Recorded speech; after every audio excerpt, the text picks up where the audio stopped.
I see space as the only adventure that's around today. I mean, back in the 1600s, maybe a man could sail and he could go to unknown lands. But today, there's none of that. Today, space is, well, the final frontier.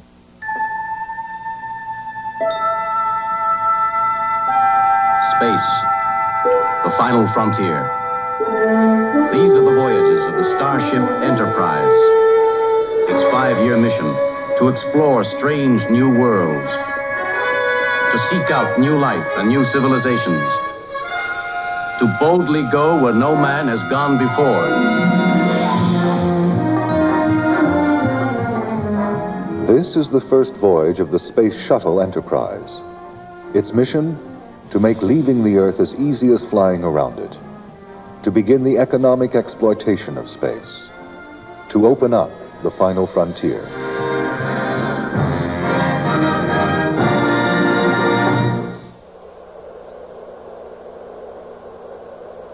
Space Shuttle Enterprise is named for the Starship Enterprise of Star Trek.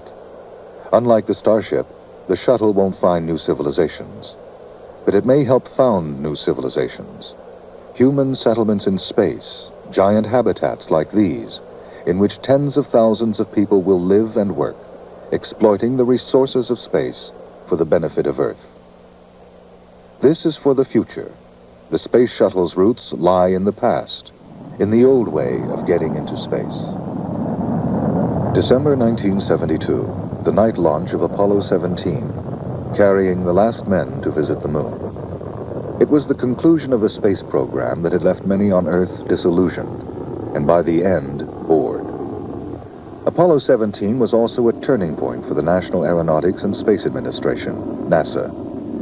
It had put America on the moon, building for the task the giant Saturn V rocket, now a technological dinosaur. A new approach was needed. Head of NASA's Office of Spaceflight, John Yardley.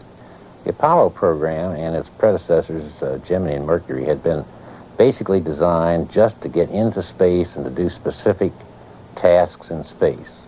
We were actually learning if we could do it at all. It became apparent then, as we were landing on the moon, that we needed, if we were going to use space in any gross way, we needed a better means to do this. The Saturn V launches cost $200 to $500 million each. So the idea of the space shuttle came into being. In September 1976, the theme from Star Trek heralded the space shuttle's debut at the Rockwell plant in Downey, California. On hand were 2 Star Trek regulars, Dr. McCoy and Mr. Spock. Star Trek fans in a letter-writing campaign had succeeded in having the first shuttle named Enterprise, and NASA, sensing a new and younger constituency for space, was happy to go along. The Enterprise is the first of 5 similar space planes or orbiters. Its first journey was across the Mojave Desert on its way for flight testing. Its extraordinary shape is the result of its extraordinary task, to be launched into space like a rocket, to operate in orbit like a spacecraft, and then return to Earth and land like a glider. The essence of the shuttle is its reusability. Each of the 5 orbiters is expected to make over 100 flights into space and back. The first flights piggyback rides on a converted jumbo jet, tested the shuttle orbiter's aerodynamics.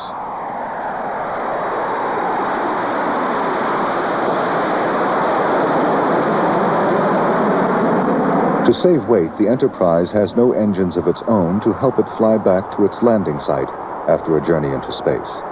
And as a result, it's all but unflyable by a human pilot. We're ready to go. Enterprise, go for time. There's 203. The astronauts who will fly the shuttle orbiter have each practiced the task for months on a simulator. In this duplicate of the orbiter's cockpit, the pilots have learned how to handle a landing. In this case, a landing on a map of Edwards Air Force Base. The vehicle landed not a shuttle, but a TV camera mounted on a boom that follows the pilot's every movement. The real shuttle is extremely unstable aerodynamically. To keep it flying, a battery of 5 computers is needed to help the human pilot. brakes coming out. Without these computers, the shuttle would be no more flyable than a brick. There's touchdown at 138. Okay, end of run. A small jet aircraft was modified to handle like the shuttle. It gave the orbiter pilots some first-hand experience at flying by computer and of approaching the runway at an angle 4 times steeper than ordinary aircraft. The shuttle will drop so fast, it would beat to the ground someone jumping from 20,000 feet without a parachute. The first free flights of the Enterprise came in the summer of 1977. Phase 2 clear. Hey, we got a GPC light, lost the sync on 2, pushing over. And a big X on computer number 2. Enterprise, you cleared. The tail cone on the orbiter is there to reduce drag on its first few test flights, allowing it to glide in at an angle much less steep than will be its eventual returns from space.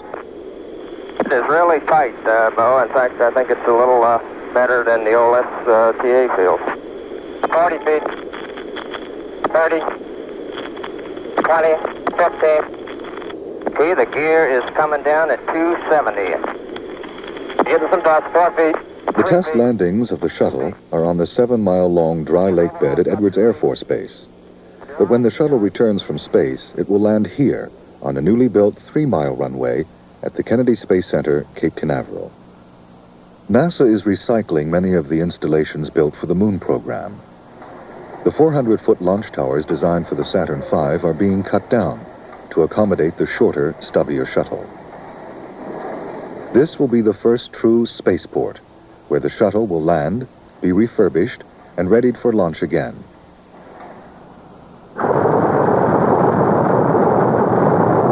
This is how it was first planned to launch the shuttle. The orbiter would be carried on the back of a booster rocket that itself had wings. After taking the orbiter to a height of 25 miles, the booster would release it.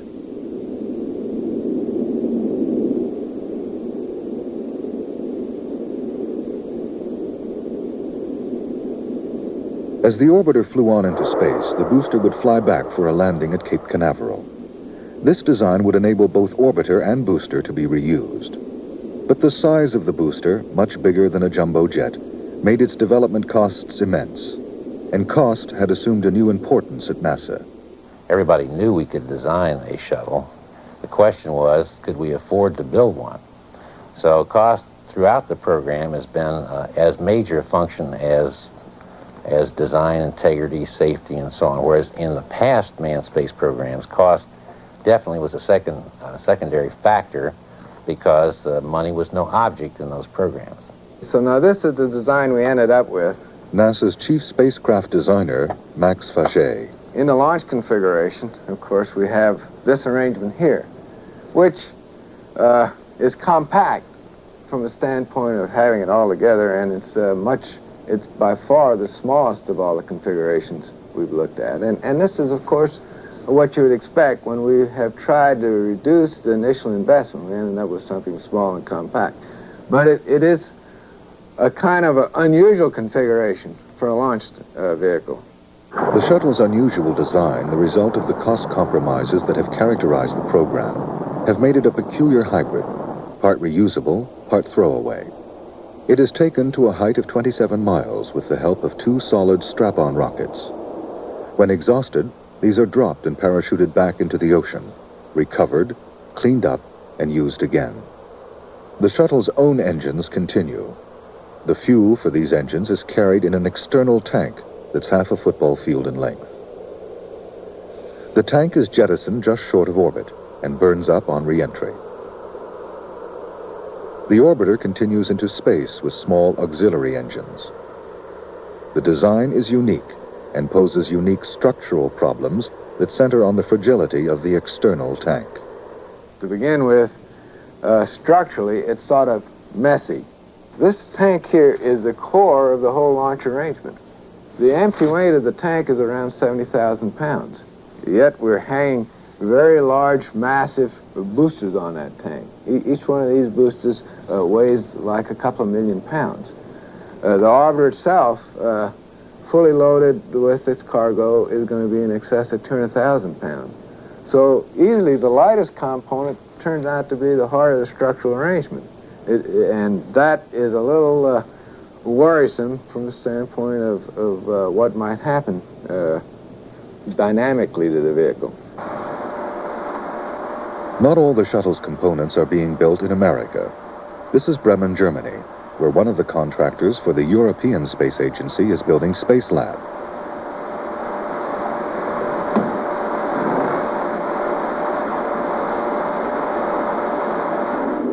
Space Lab is designed to fit into the orbiter and provide a shirt-sleeve environment for work in space.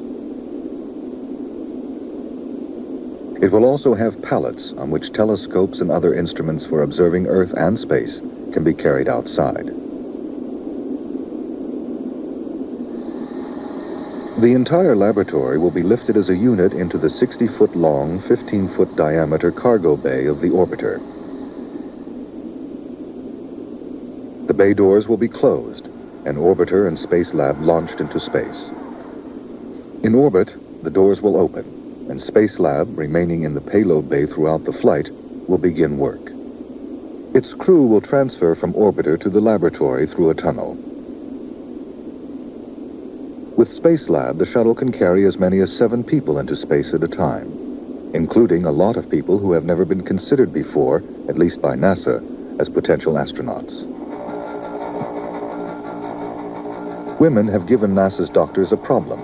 They've never had to deal with them before. Head of Life Sciences at NASA, Dr. David Winter. It turns out it's a very interesting point that there's very, very little data on women, particularly in the types of environment we're dealing with. Most of the information we've used, of course, have come from the services, from the pilot training courses, and from the types of individuals who traditionally in the past, and I have to qualify that now, have been in those courses. They've all been young men. And young white men at that. But in an attempt to attract women and minorities into the expanded astronaut corps needed to fly and operate the shuttle, NASA has been exploiting its newly discovered Star Trek connection in its astronaut recruitment drive. Hi, I'm Nichelle Nichols, but I still feel a little bit like Lieutenant Uhura on the Starship Enterprise. You know, now there's a 20th century Enterprise. I feel like we have one Enterprise that was fantasy. Along with actress Nichelle Nichols, the NASA recruiting film also stars astronaut Alan Bean and another shuttle orbiter simulator. It looks just like my Enterprise. Yeah, it does kind of. Well, I'll tell you what it does look like. It looks pretty much like the real shuttle orbiter. I'm speaking to the whole family of humankind, minorities and women alike. If you qualify and would like to be an astronaut, now is the time. Over 8,000 people have applied to be shuttle astronauts, from which NASA is selecting some 200 for further training. Some will be pilots, others responsible for payloads and experiments. As we fly in the shuttle era, we will find different individuals on board the shuttle performing different functions, and our basic philosophy is to match the medical requirements to the function that the individual must perform. For example, for the pilot, which has absolute responsibility for the safety of the mission, we will expect one sort of standards. For the scientist or passenger in the back end of the shuttle, who has no responsibility for mission safety, we will not expect the same types of standards. And I have often stated among my friends and in the agency itself that I will not be happy until we can fly the 65-year-old astronomer. That is really my goal. Now, hopefully we can meet it. I don't know. I'll be very honest. I don't know if we can meet that goal. But I would very much like to be able to do that. And in some of my other moments, I'll say I want to fly the 65-year-old poet. But poet or astronomer will share a hazard first encountered by the crew of Apollo 8 as they flew around the moon: space sickness. About 1 in 3 astronauts who've flown have suffered nausea and vomiting. And the problem is, tests on Earth can't predict who will be sick in space. If, and here is the point, if we cannot resolve this problem, then we will have the potential of flying individuals on shuttle who have the opportunity of becoming sick. And of course, we don't want this. We're flying relatively short flights early on in shuttle, 7 days, 10-day flights. I certainly don't want to have people up there who are going to be sick for 3 to 5 days. On the other hand, though, I'm rather optimistic that we have some new techniques now which will enable us, if not to predict, to prevent the signs and symptoms of the motion sickness problem from manifesting themselves.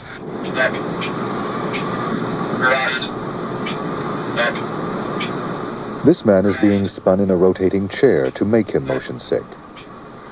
A few minutes of the treatment, with head movements dictated by the voice of a computer, will make even the hardiest sailor or airman nauseous. His reactions are monitored: heart rate, skin color, breath rate. Then, with the chair at rest, he is trained to relax and attempt to control the symptom that is the first warning sign of motion sickness. In his case, the symptom is decreased blood flow in his hands. NASA's Pat Cowings is training the subject to control the symptom by playing him the signal from a blood flow monitor, a method known as biofeedback. I want you to keep this feedback tone on. It's a beeping sound. When the tone goes off, it means the blood vessels in your hands have constricted. You're not relaxed. Say to yourself over and over in a continuous verbal stream, my arms are heavy and warm, and the tone will come back on. Pat Cowings has added several personal touches to the standard method of biofeedback training. It's more than what's typically known as biofeedback. Some subjects respond very well to verbal instruction. It's the kind of feedback they're used to getting in the world all around them every day.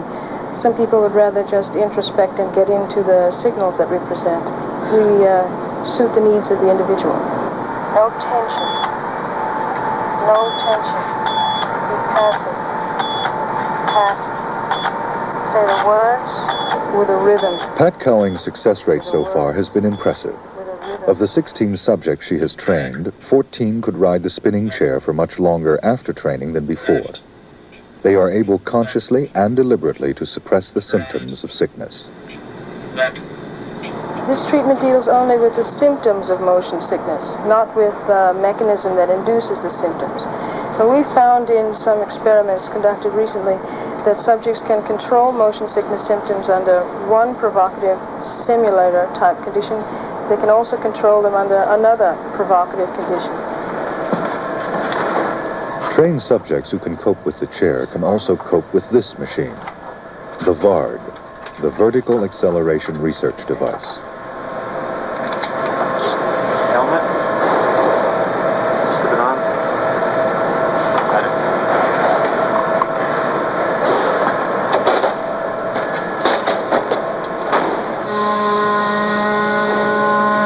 In the VARD, subjects are shaken up and down for hours. And while riding the VARD induces a different kind of motion sickness than spinning in the chair, trained subjects can still survive it longer. This leads Pat Cowings to hope that trained subjects will be able to cope with the still different type of motion sickness brought on by spaceflight.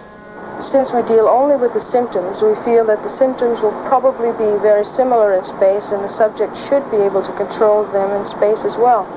But the final test will be to go into space.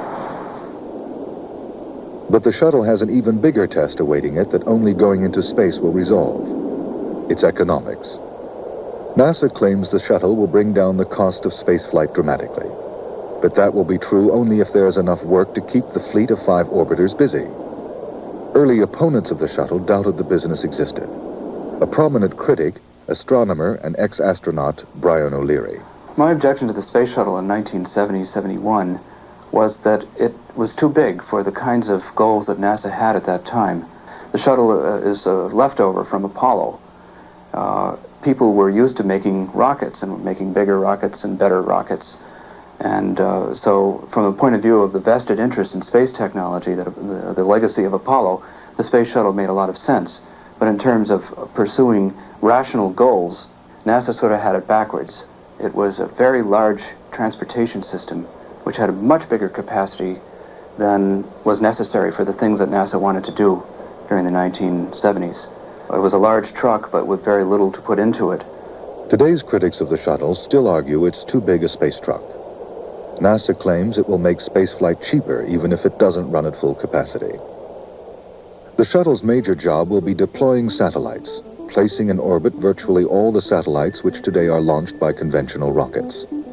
The shuttle can only achieve orbits a few hundred miles high, and many satellites, like those used in communications, have to go up to 22,000 miles, where they will hover over the same spot on Earth. These satellites will have their own rockets to push them higher once the shuttle has placed them in space. But filling the shuttle's huge cargo bay is a big selling job for NASA. Operating the shuttle will be much like operating an airline. NASA's Mike Smith. My job is primarily in the area of the business side of operating this airline. I'm concerned mostly with the development of users for the space transportation system and see it as my responsibility to see that the people in the 560 mission model actually materialize and use the space transportation system. The tools, the business tools that I have available to me are establishing a pricing policy that has very unique incentives for people to fly on orbit, both for flying on the shuttle and in flying on Space Lab. A specific example is our Getaway Special. Here we have a 200-pound, 5 cubic foot satellite that will fly to orbit in our space transportation system for only $10,000. And that's a very unique price incentive. It's about a factor of 5 less than it would be if a person were to buy a normal flight. But Getaway Specials aren't going to make the shuttle break even. To do that means finding new customers for space. And NASA and its contractors have begun a campaign to convince U.S. industry that space is the place to be.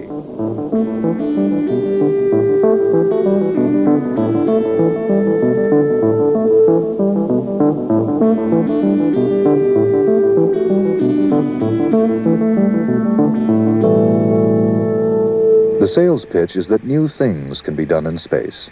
This experiment was one of several that showed how molten metals behave differently in weightlessness, meaning new materials might be created with properties valuable enough to justify making them in space. Head of the Johnson Space Center with control over shuttle operations, Christopher Kraft. Space has an environment different than the Earth. It has zero gravity and a perfect vacuum which you can utilize if you so choose. I think that as people who realize that space is more routine, becomes commonplace, easy to get to, useful to those who want to produce products while there, you're going to develop a whole new set of clients that we haven't had before. In that sense, we're providing brand new opportunities for the industrial community in the United States to develop materials and techniques and processes which are not now available on Earth, or in some cases haven't even been thought of. One use of the shuttle that is just now being thought of is the building of large structures in space.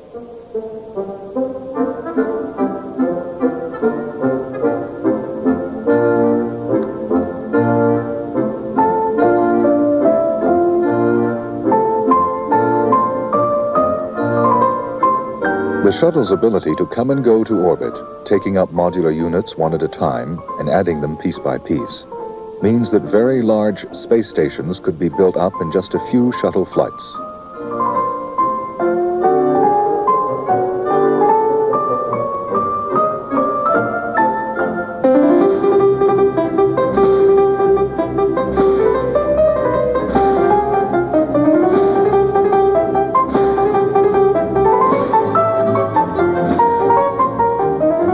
These space structures could be expanded with virtually no limit to their eventual size.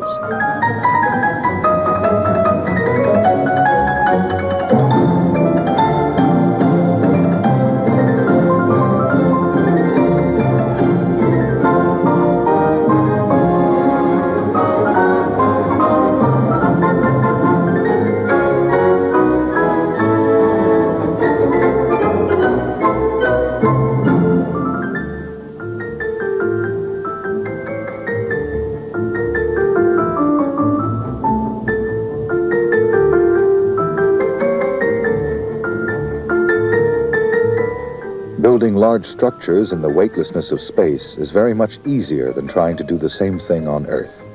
Max Faget.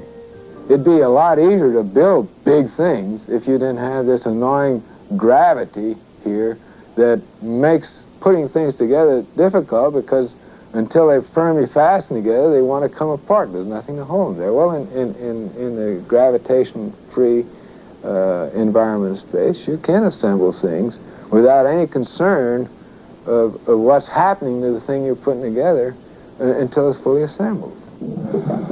NASA has already begun training astronauts in the tricky techniques of joining and handling beams and girders in weightless conditions, using a large swimming pool to simulate the weightlessness of space. While things have no weight in space, they still possess mass, and great care is needed to maneuver them, particularly when there's a shortage of handholds and footholds. But there may be even simpler ways of making big things in space, using sheet aluminum so thin it can be cut with scissors.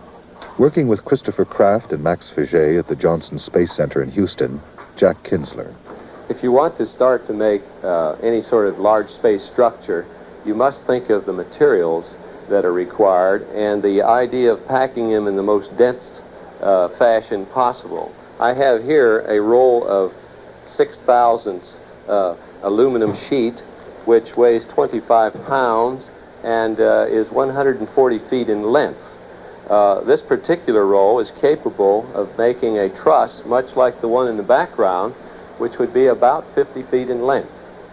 However, before going into orbit with this material, we would preform it in the manner shown here and eliminate the excess material that is not required in the final product. We retain 2 diagonal tension straps, and then we reserve a section of material for subsequent beating and bending to get a compression member. One of the early models that we built is shown here. It consists of the side panels that we talked about a moment ago, joined to circular corner columns made of lightweight material also. In order to construct that type of model, we designed a machine that would fit in the orbiter payload bay. It's deployed into the vertical position, after which this lower section generates tubular columns, which are shown here. And then the side panels are deployed from rolls up here and fastened in this point right here, making a combined unit, a truss, which could emerge out of the spacecraft on a continuous basis. We figured this first machine at a speed that would produce a 1/2 mile beam in 2 hours. This is another design for an automatic beam builder in space. It is fed by rolls of strip aluminum brought up by the shuttle. It too would extrude beams continuously, and several machines could build immense platforms, miles or even tens of miles across in space. But why should you want to? This is the main reason: a solar power satellite, a panel of solar cells several square miles in area that can capture the full-time sunlight of space and turn it into electricity. This energy would then be beamed down to Earth below as microwave radiation. On Earth, the microwaves would be converted back into electricity again. Seen from above the Earth, bathed in the sunlight of space, the solar power satellite circles the planet, always keeping its face to the sun. It is only briefly eclipsed by the Earth, and in its stationary orbit, it always remains above the same spot on the Earth's surface, delivering its energy just where it is needed. In this design of a solar power satellite, the sun's energy is focused onto huge boilers, which drive turbines to generate electricity. Building such mammoth structures in space to help solve the energy problems of Earth was originally the idea of just one man, and when he took his idea to NASA 10 years ago, they thought he was crazy. Peter Glaser. After all, here was a total outsider coming into NASA, talking about a project which by all counts looks like the largest space project ever suggested. So at first they were skeptical. Can it be done? Should it be done? You know, the obvious questions. But I believe that after the first shock sort of wore off, both in terms of size of the satellite and so on, and they began to get into the details that are required here, they recognized what it really could do and how the technology that the space program has developed could be applied. And in a sense, it was an obvious way to go in order to get the most out of the experience that we have gained. NASA's enthusiasm for solar power satellites isn't surprising. Here is a task which could more than match the capacity of the shuttle. It builds directly on NASA's experience with space, gives the agency a role in helping to solve a very practical problem, and could set the sort of dramatically visible goal NASA hasn't had since the days of Apollo. But the agency has learned the wisdom of caution, and even the most ardent supporters of space solar power are careful in public not to let their enthusiasm for such a way-out project become too obvious. Christopher Kraft. Yes, I do believe that it should be one of the major themes of the NASA program. That isn't to say that NASA believes that space solar power today is the solution to the energy problem. We think it has promise. We think it should be worked on. We think it should be worked on a lot harder than we have been working on it, and that the country ought to make a reasonable investment in that kind of an energy system. This is NASA's Goldstone dish. The agency has recently used it to send energy via microwaves across a mile-wide valley near Los Angeles. The energy lights up a bank of headlights, but there are concerns about the safety of beaming microwaves at Earth from space. As far as the safety of the microwaves, once they're here on Earth, we probably don't have as much of a problem because we can design the receiving antenna site such that the public is not exposed to microwaves, and that in any case, the exposure to microwaves would meet the lowest future international standards. Glaser claims that farming, for instance, could continue safely under the receiver for the microwave radiation. These receivers, one for each satellite, would have to be tens of miles across, and there would need to be a lot of satellites. For example, just the United States would need about 112 satellites operating by the year 2025 to supply about 25% of our total electrical power needs. Now that's a huge amount of power that we're talking about, of course, but it also indicates that we'll have to build a lot of satellites. And that's where the real problems lie. A whole new generation of heavy launch vehicles would be needed to put into high Earth orbit the thousands of tons of material needed to build even one solar power satellite. No one knows the environmental consequences of the rocket fumes from hundreds, perhaps thousands of such launches a year. And no one knows either the cost of such an immense project. The expense of simply getting into space all the materials needed to build solar power satellites could kill the idea before it even begins. But this man has an alternative that could eliminate the launch problem. Jerry O'Neill is a physicist with a brilliant reputation among his colleagues for his pioneering work on giant particle accelerators. O'Neill might have stayed in that abstract world, but he has always been intrigued by space.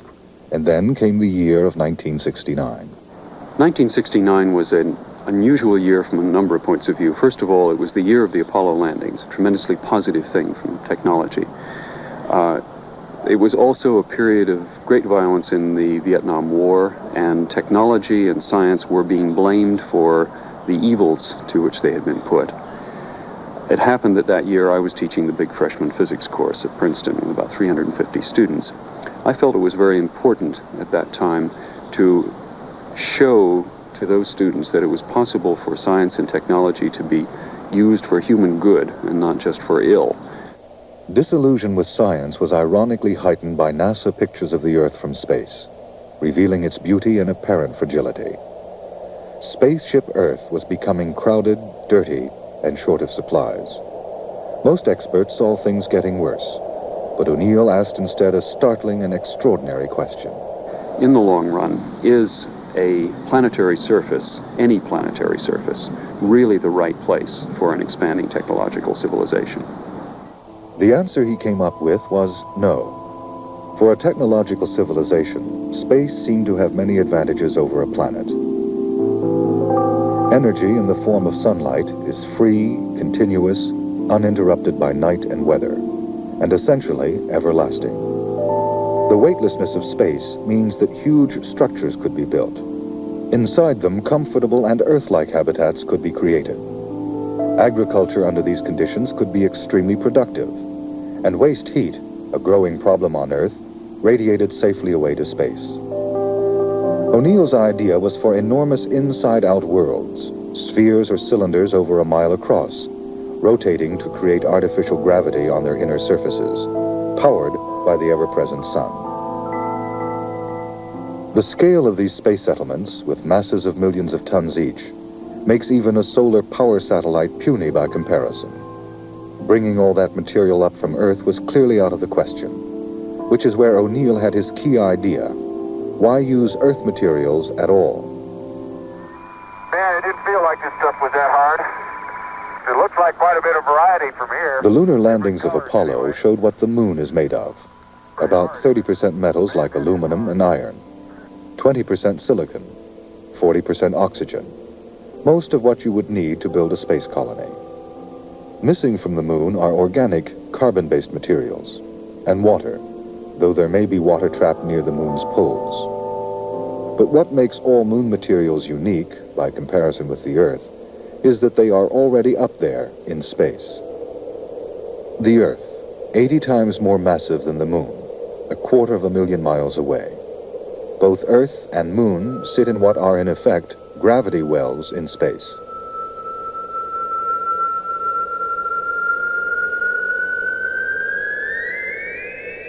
The Earth's gravity well is 4,000 miles deep.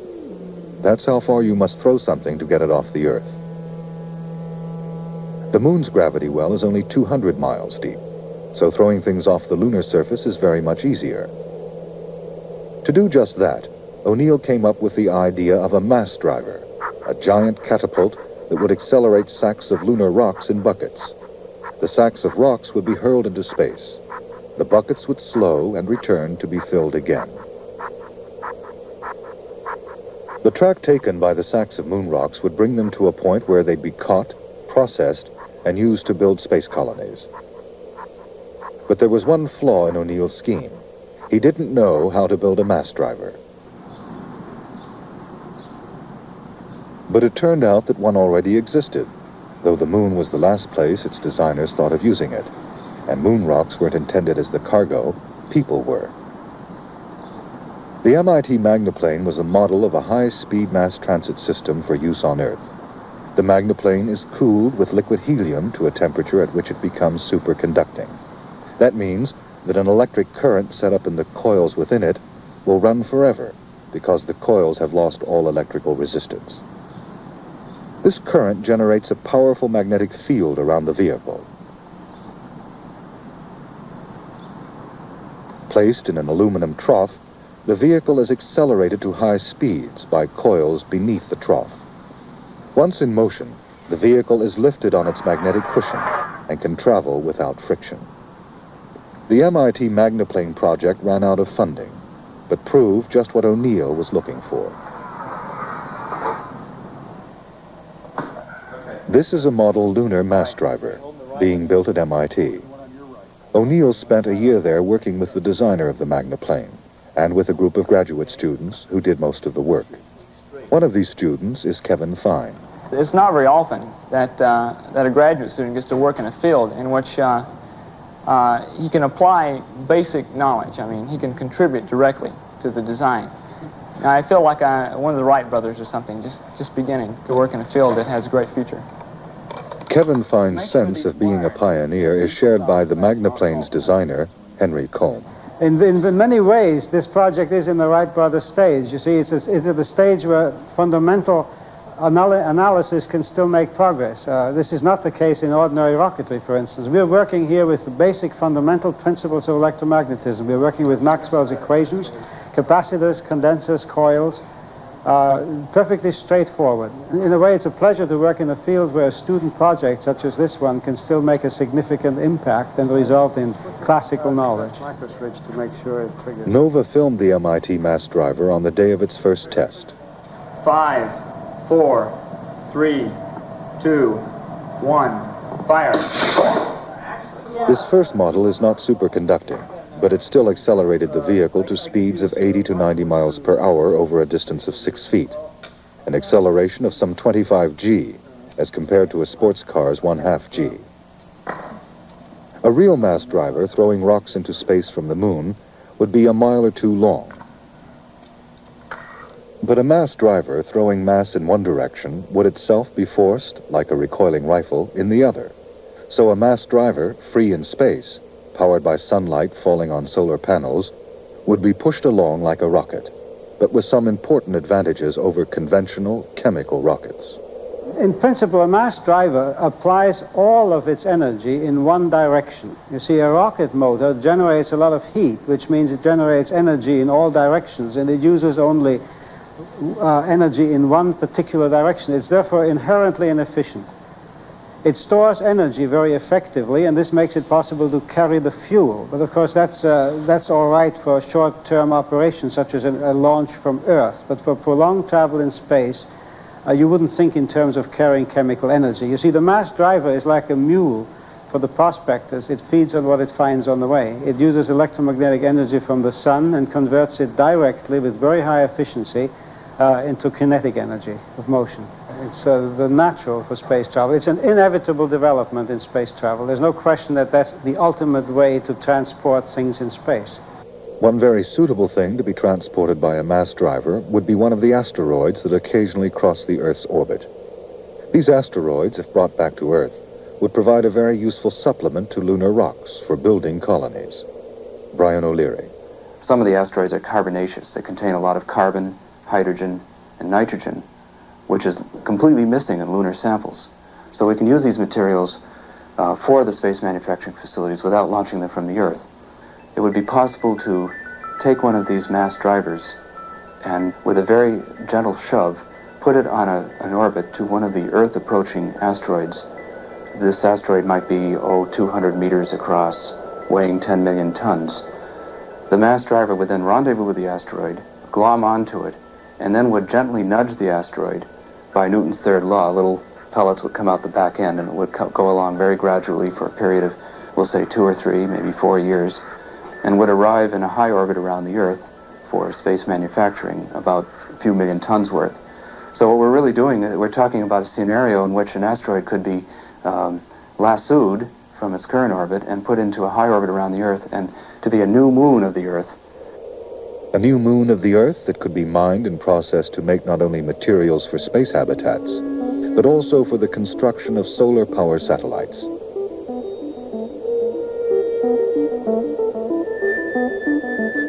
This is where O'Neill's ideas of space colonization meet with Peter Glazer's for solar power satellites.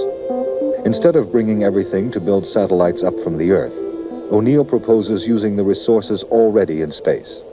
But it's a concept that takes some getting used to. Although logically it made very good sense, logically indeed it appeared as though power made by power satellites constructed from non-terrestrial materials might be less than half as expensive as power made from satellites launched from the Earth. That even though the logic made sense, the very idea of the use of materials from beyond the biosphere seemed so far out that one shouldn't talk about it. That is, it was felt by many people within NASA that one should continue to do things the wrong way because of the fact that it would be less startling to people. But NASA is now taking O'Neill and his ideas increasingly seriously. O'Neill himself sees the shuttle playing a central role in his scheme to begin exploiting the resources of space. Within a few years, the shuttle could be assembling mass drivers in low Earth orbit from materials brought up from Earth. These mass drivers could then roam free in near-Earth space, fetching asteroids, sending supplies and people out to the moon or high Earth orbit to build solar power satellites and habitats for the construction workers. So integral has the shuttle become to O'Neill's plan that its former critic, now working with O'Neill, has done a complete about-face. Brian O'Leary. I think that the O'Neill concept will save the shuttle from the fate that I first predicted. And it's simply because this concept is so enormous, and it is in its scale and the change of human events that's going to happen inevitably as a result of this. I mean, we could be wrong by a factor of 2 or 3 in the amount of material required or the cost, but that's still just negligible compared to the effect of igniting the non-terrestrial materials, nudging asteroids or retrieving lunar resources and using the constant solar energy in space.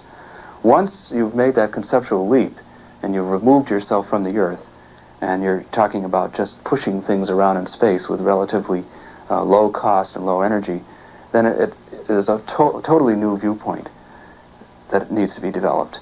And the space shuttle is just the truck we need to do what we want to do. A program once at the level of producing a couple of satellite power stations per year would not stop there. We would then upgrade the manufacturing capability up to the point eventually of being able to satisfy all of the world's needs for low-cost, clean electrical power. By the time we get that far, we would certainly need to have many tens of thousands of people in space, and I'm sure that they would by then be living in rather large and comfortable space habitats. The design of space habitats is becoming a popular activity on college campuses and NASA-sponsored study groups. This is one design, a torus or donut over a mile in diameter. The sunlight is reflected by a huge overhanging mirror down into the rim of the torus. It is here in the rim that people will live and work. Inside the rim, the artificial gravity, created by the rotation of the torus, provides an environment for housing and for industry. An industry that, as well as supplying many of the habitat's needs, might also exploit its unique position in space to make things for export to Earth. And all important to the habitat, there must be agriculture. The colonists will have to be self-sufficient in food, and that could be a problem. This is a controlled environment agricultural experiment on Earth. It grows excellent tomatoes in very high yields. The environment is totally enclosed and totally artificial. Light is from electricity. Walls are reflective aluminum. Behind the scenes, the nutrients for the crop are fed into the water supply automatically from 3 drums. The carbon dioxide in the air is kept higher than normal to stimulate plant growth. All the water evaporated inside the enclosed unit is collected on air conditioning coils and recirculated for use again. The tomatoes themselves aren't grown in soil but in shallow troughs, where the nutrient-rich water trickles over their roots. The system can also be used for growing a crop like grass, and certainly simplifies harvesting. But even very simple, partially recycling systems like these need constant monitoring to prevent them from getting out of balance. And any sort of agricultural system in space, totally enclosed and receiving only sunlight as an input, involving dozens of components all interacting and mutually dependent, is far beyond our present capacity to devise. NASA is well aware of the problem. Yes, NASA is considering very seriously the need to start working now on closed life support systems. While we don't have any immediate plans to launch such systems, it is quite clear that the future of manned space travel, manned space flight, manned space existence, if I can be so bold, will depend upon solving these problems. Solving the problems for space colonies might also help us manage the ecology of Earth. Meanwhile, artists' conceptions of space colonies tend to ignore the difficulties and depict idyllic, Earth-like environments. When you first start considering an idea as magnificent as this and as far out as this is, there's a tendency to be egocentric about it and to put in one's own experience and background. And since we're all Earth-oriented people, I think it's quite natural to paint fields and hills and birds and all those things we know. Now, whether or not it would look that way, I really can't predict. My guess is it wouldn't quite look the same. Not that it's any better or worse, but I think it would look a bit different. Happy valleys in the sky, O'Neill's critics call his ideas for the habitation of space, and suspect he plans simply to abandon Earth and its problems altogether. But O'Neill and his supporters argue that turning to space is one of the few options we have left to help solve the problems of Earth. Henry Cohn. The best way to look after Earth is to find new space to live and new raw materials and new sources of energy. It isn't exactly as the way to look after Europe when America was discovered was to establish a colony. No one questions that now.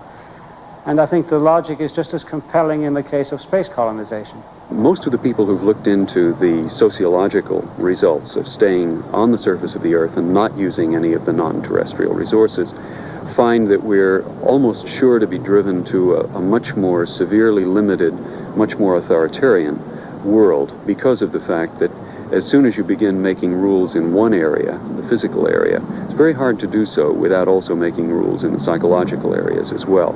So that I think if one does value human freedoms, freedom of thought, freedom of action, it helps very much to be in a place where the physical freedoms are available also.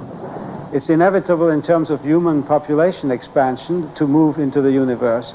Jerry O'Neill predicts that within 200 years there will be more people living in space than on Earth, and I fully believe it. Space has begun to intrigue people again, especially the young, as the huge crowds at the newly reopened Air and Space Museum in Washington have shown. It's 20 years since the space age began, almost 10 since man walked on the moon. For a whole generation, space is neither exotic nor the realm of the military-industrial complex, but simply the Earth's backyard, an environment waiting to be explored and conquered. Ever since I was a kid, I've always saw the Earth as just a planet in space. And I've always thought of the vast reaches that were around. And I never thought that man was confined to the Earth, that this was the only place he would ever be. People are beginning to get this new cosmic consciousness that the space program first introduced to us. And I think that we're on the verge of a second Copernican revolution. And where Copernicus comes in is that now the Earth is no longer the center for gravity space, that you can move around lots of material in space and draw a new kind of wealth from the energy and materials available in space. And it isn't just the starry-eyed young that have begun to develop a cosmic consciousness. At Princeton University, where Jerry O'Neill is professor of physics, the third annual conference on developing the wealth of space was attended by aerospace engineers, industrialists, even sociologists. One reason for O'Neill's growing support comes from astronaut Rusty Schweikert. I think the nice thing is that Jerry is a very solid, technical person with an excellent track record, and so it's not easy for those who are skeptics to wave their arms and cause them to disappear. But the high point of the Princeton meeting was the first public demonstration of the MIT mass driver, running at full power. So far we've demonstrated this mass driver during every intermission at this conference at 25 G acceleration. That's the maximum acceleration we can get at room temperature. And at that acceleration we have enough braking section to dissipate the energy and stop the vehicle. Now we're going to try for 100 G acceleration, and we do this by pre-cooling the vehicle with liquid nitrogen so that its resistivity drops by a factor of 4 to 6, and it conducts that much more current. And at that current it should produce very nearly 100 G, which was our objective. Accelerating at 100 G means the vehicle would reach a speed of 160 miles per hour, too fast to be stopped within the rails of the mass driver itself. What we're doing here is we're trying to make a very good brake for the machine. We don't have a brake that will stop it when it's going at the fast speeds we expect.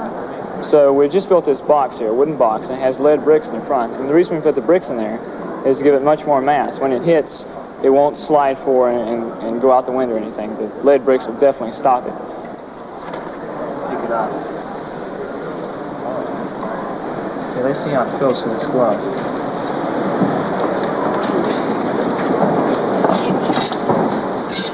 For Kevin Fine and the other MIT graduate students, it was a tense moment. Would the vehicle work at all at minus 200 degrees Celsius? It feels just like it does when you stick it in there without being cold. It bends the same way. It slides fine, no problem at all. Everybody's ready, Bill?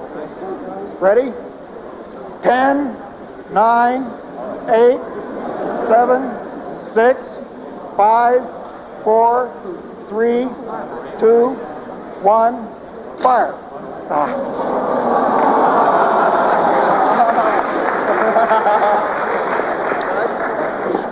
Just a second, folks. I'm going to calculate the acceleration on that one over here. Can we see that again? Derail. Yeah, what's right? 5, 4, 3, 2, 1, 0.